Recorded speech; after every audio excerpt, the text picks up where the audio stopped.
Greetings, Seekers, and welcome back to DungeonFog.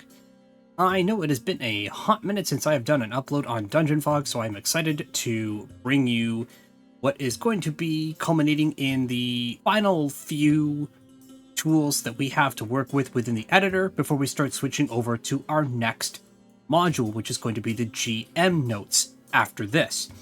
So, this is going to be a rapid-fire video of a few of the tools that I didn't cover yet, but don't really have a lot going for them, so they're going to be nice and quick for us to cover, starting with the Paint Room tool. The Paint Room tool can be found conveniently under the Draw Room tool.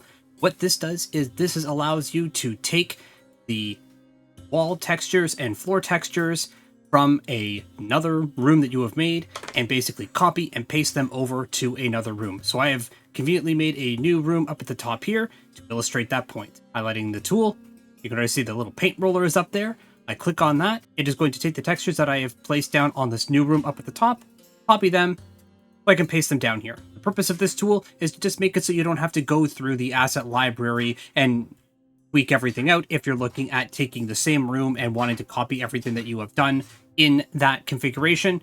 Quick way to just copy and paste those textures from both in the wall from one room to another. The next tool to show you is the text tool.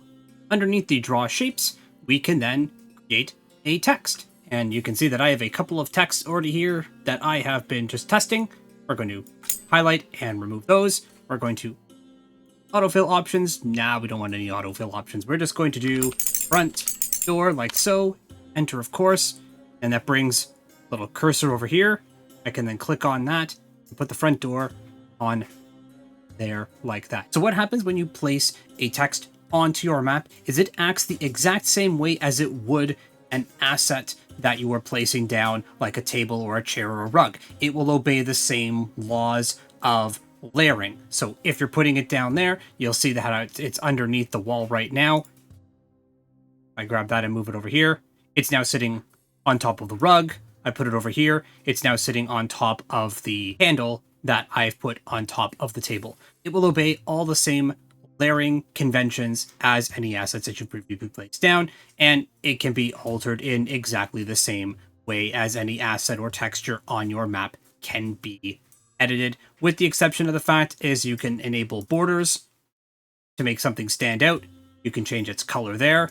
You can also change its font style, font size, and its alignment, whether or not it drops shadow. So a couple of extra features that you can have here, but more or less, this is going to be what will lead us into how it operates with the GM tools in the next module. Last tool I want to talk to you guys about is the adding and remove squares. Now we have seen this already when we were resizing our maps using the blueprint tool under the stage, but it has its own tool as well that you can manipulate your size of your map without having to go into the blueprint tool in order to do so. We can add squares left, right, top, or bottom. Zoom out here for a second to show you. What that does is that will change the dimensions of the map on the extremes. So if we decided to remove some, it will remove so many squares from the left, from the right, or add that from the left, right, top, or bottom as we see fit. We can also reduce it to minimum size if we wanted to, which is a 30 by 20. If we wanted to, we could do that. Ignore shrink limits. Now it says danger there. Much like anything else in DungeonFog, if it says danger or might cause bugs, anything like that, if there's a feature that is giving you a warning, my recommendation is don't use it. And there we have it, everyone. Just a quick rapid rundown of the last few tools that we have yet to cover here on DungeonFog. Each one of them fairly simple, not really dedicating an entire video to each one, sort of lumping them all together. If you do have any questions, as always, you can leave it down in the comment section below, and I will respond to them in due time. I want to thank you guys very much for watching the video. I appreciate all the support you've given the channel, and I will see you all in the next video.